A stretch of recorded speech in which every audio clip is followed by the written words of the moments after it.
40 টাকা দরে, আর আম্রপালি বিক্রি হচ্ছে সর্বোচ্চ 80 টাকা কেজি দরে। এ নিয়ে আরো জানাতে সেখান থেকে যুক্ত হয়েছেন মাজিদুর রহমান। মাজিদুর, আপনার কাছে জানতে চাই, আমের সরবরাহ কেমন দেখছেন, দাম নিয়ে ক্রেতারা আসলে কি বলছেন? রাত্রি এই যে নওগাঁর যে সাপাহার, এটাকে আমের রাজধানী বলা হয়। সকাল থেকে কিন্তু আম আসতে শুরু করে এই বাজারে, এবং মাইলের পর মাইল কিন্তু রাস্তার ধারে এরকমই আমের হাট চলতে থাকে। আর এই হাটটি চলে একদম সন্ধ্যা পর্যন্ত। সে হাট থেকে বিভিন্ন স্থানের আম ক্রেতারা এখানে আসেন এবং আম কিনে এনে তারা দেশের বিভিন্ন স্থানে বিক্রি করে থাকেন। আর আজকে বাজারে যদি আমের দরদামের কথা বলি, সেটি হলো ল্যাংড়া, হিমসাগর, বাড়িফোর, এই জাতীয় আম, যেটি ভালো জাতের ভালো আম যেগুলো, সেগুলো বিক্রি হচ্ছে 40 থেকে 50 টাকা কেজি দরে, কোনোটা 35-30 টাকা কেজি দরেও রয়েছে। এছাড়া যেটি আম্রপালি, যেটা খুব ভালো জাত, সেটি হচ্ছে আপনার 60 থেকে 80 টাকা পর্যন্ত বিক্রি হচ্ছে।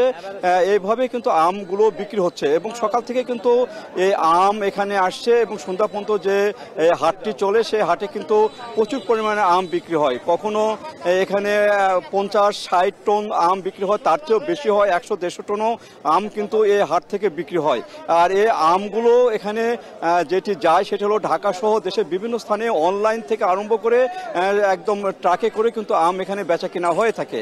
আর এই যে আম, আর সে আমের যদি কেনা বেচার একটি কথা বলি, সেটি হলো এখানে কৃষকরা যে আম এখানে নিয়ে আসেন, সেটিতে কিন্তু 52 সনাতন পদ্ধতিতে যে সের ওজন, সেটি কিন্তু বাটখারায় 52 কেজিতে দিতে হয়, যেটি কেজি হিসাবে আসলে আপনার 44-45 কেজি কিন্তু আম এখানে কিনছেন হচ্ছে ব্যাপারীরা, তারা আম কিনছেন। এখানে কৃষকরা যেটি বলছেন যে 52 কেজিতে যদি আম দেওয়া হয়, তাহলে তাদের অনেকটা লোকসানের মুখে পড়তে হয়। আর ব্যাপারীরা যেটি বলছেন সেটি হলো 4 কেজি ওজনটা তার ক্যারেট যেটি, সেটিতে বাদ যায়। তাছাড়া সনাতন পদ্ধতিতে আম কেনায় তাদের বেশি নিচ্ছেন না, তারা 5 কেজি পর্যন্ত আম বেশি নিচ্ছেন, যে আমটি তারা বাসা এবং নষ্ট হওয়া বিভিন্ন কারণেই কিন্তু এই আমটি বেশি নেওয়া হচ্ছে।